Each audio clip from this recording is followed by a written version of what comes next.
नमस्कार, मी कीर्ती गायकवाड. स्वागत आहे आपलं आय न्यूज 28 मध्ये. चला तर मग जाणून घेऊयात महाराष्ट्रातल्या ताज्या घडामोडी. शिवसेनेच्या ठाकरे गटाच्या ज्योतिताई ठाकरे यांची 5 जिल्ह्यांच्या विभागीय समन्वयपदी निवड.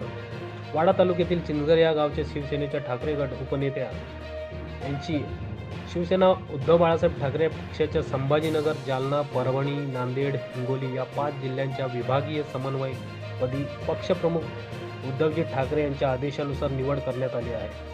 सदर शिवसेनेच्या बुलंद आवाजाचे व्यक्तिमत्व ज्योतिताई ठाकरे यांनी महाविकास आघाडीचे सरकार असताना महिला आर्थिक विकास मंडळाच्या माध्यमातून संपूर्ण महाराष्ट्रभर महिलांसाठी भरीव असे योगदान दिले आहे. याच महाराष्ट्रातून मोठ्या संख्येने महिला कार्यकर्त्यांची मोठी बांधणी महाराष्ट्रभर केली आहे आणि हेच योगदान लक्षात घेऊन शिवसेना उद्धव बाळासाहेब ठाकरे पक्षाच्या वतीने त्यांना 5 जिल्ह्यांच्या विभागीय समन्वय पदी त्यांची निवड करण्यात आली आहे.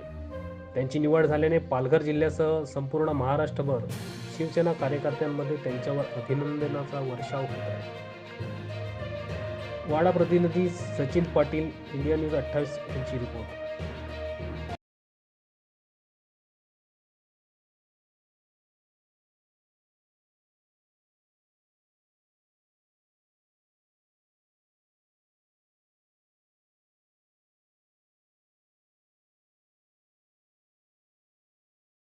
आमच्या मनामनापर्यंत शिवसेना रुजवली, फुलवली, बिंबवली, आमच्या हृदयामध्ये कायम कायम स्वरूपामध्ये ठसवली. ते धर्मवीर आनंद दिघे साहेब यांनाही मानाचा मुजरा करते.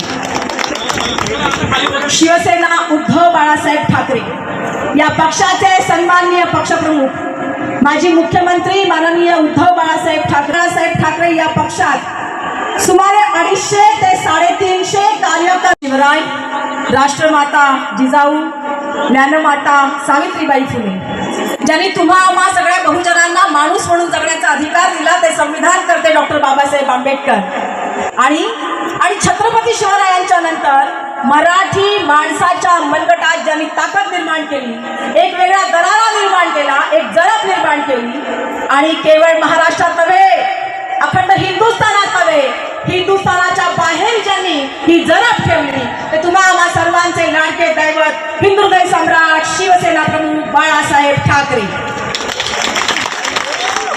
त्यांच्यासोबत सावलीसारख्या राहणाऱ्या, तमाम महिला आघाडीला पदरात घेणाऱ्या, नवे शिवसेनेला संस्कार देणाऱ्या संस्कारकर्त्या मासाहेब मीनाताई ठाकरे आणि ज्यांनी तत्कालीन ठाणे जिल्ह्याला, हो त्या काळचा ठाणे जिल्हा, आताचा पालघर जिल्हा, या दोन्ही जिल्ह्यांमध्ये आमच्या, हे माझ्या भारतीयांना सांगा, 15 लाख रुपये आमच्या अकाउंट मध्ये जमा होणार होते. किती लोकांच्या जमा झाले जरा हात वर करा.